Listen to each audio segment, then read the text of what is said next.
Have you ever wondered why cancel culture feels so overwhelmingly powerful? It seems to pop up out of nowhere, engulf a person or a brand, and then vanish just as quickly, leaving a trail of digital destruction. But what's really going on behind the scenes? Well, the idea of holding people publicly accountable for their actions is nothing new.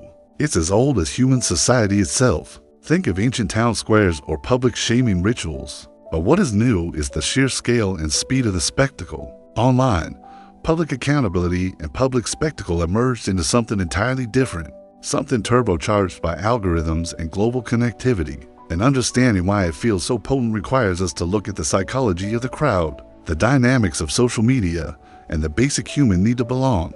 Let's start with a concept called moral outrage contagion. When we see something we believe is wrong, we feel a powerful emotion, outrage. But online, this isn't just a personal feeling. It becomes a signal. By publicly condemning someone, we're not just expressing our own values, we're broadcasting our moral stance to our entire social network. It's a way of saying, I'm one of the good guys. I stand for what's right. And this act of signaling is incredibly contagious. When your friends and followers see you share a post condemning someone, it puts social pressure on them to do the same. It's a form of social alignment, a way to show you're part of the in-group.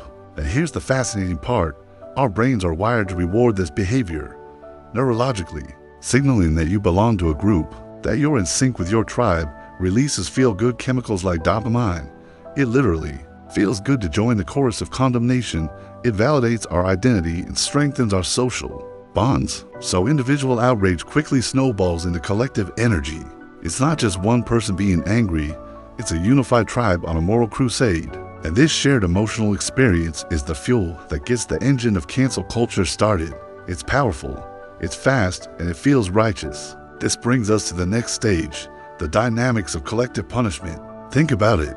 In a normal one-on-one interaction, there's a certain balance of power. But when a massive online group, thousands, sometimes millions of people focuses all its attention and anger on a single individual, that power dynamic is completely inverted. The target, who might otherwise be a celebrity or a public figure with a lot of influence, suddenly becomes powerless. They are overwhelmed, isolated, and drowned out by the sheer volume of the crowd. For the participants in the group, this experience is exhilarating. It creates a profound sense of strength and unity. They feel like they're part of something much bigger than themselves, a collective force for justice. There's a feeling of being morally elevated, of fighting on the right side of history.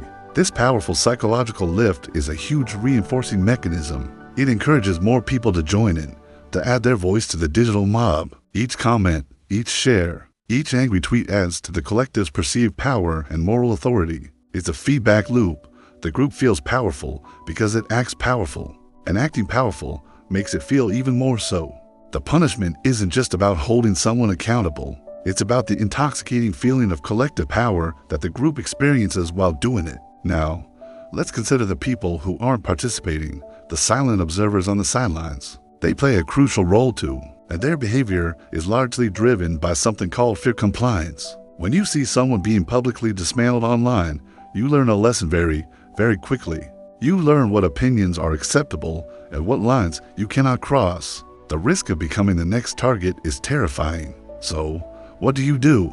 You stay silent. Silence becomes a strategic choice. It's not necessarily that your beliefs have changed or that you agree with the outrage. It's about risk avoidance. You might privately disagree with the crowd, or you might think the punishment is disproportionate, but the personal cost of speaking out is just too high. This has a chilling effect on public discourse. As more people choose silence out of fear, the voices of the outraged mob seem even louder and more representative than they actually are. Conformity increases, not because everyone genuinely agrees, but because dissent has become dangerous. This creates an illusion of consensus. It makes the cancel wave appear to be a universally held belief, further isolating the target and discouraging anyone from coming to their defense. This fear-based compliance is a key reason why cancel culture can seem so monolithic and unstoppable. It effectively silences the opposition before it even has a chance to speak. Finally, we have to talk about the platform itself, the attention economy loop. Social media platforms are not neutral arenas.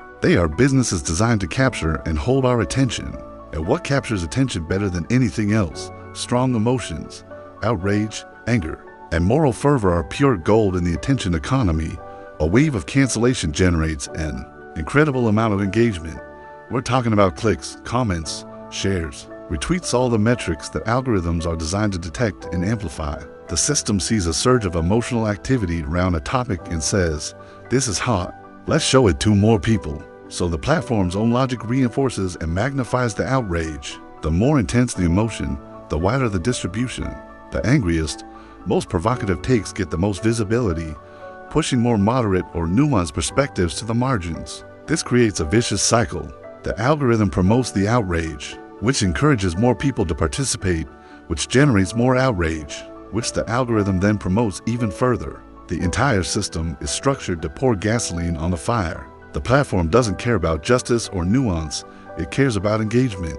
And a good old-fashioned public shaming is one of the most engaging spectacles there is. So, when we put it all together, we can see why cancel culture feels so incredibly powerful. It's a perfect storm. It merges our deep-seated need for social belonging and the feel-good rush of moral outrage. It leverages the intoxicating power of the collective to punish and the paralyzing fear of the individual to conform. And it's all amplified by an attention-driven media ecosystem that rewards intensity above all else. It's a potent cocktail of emotion, belonging, visibility, and a perceived sense of justice. But here is the final thought.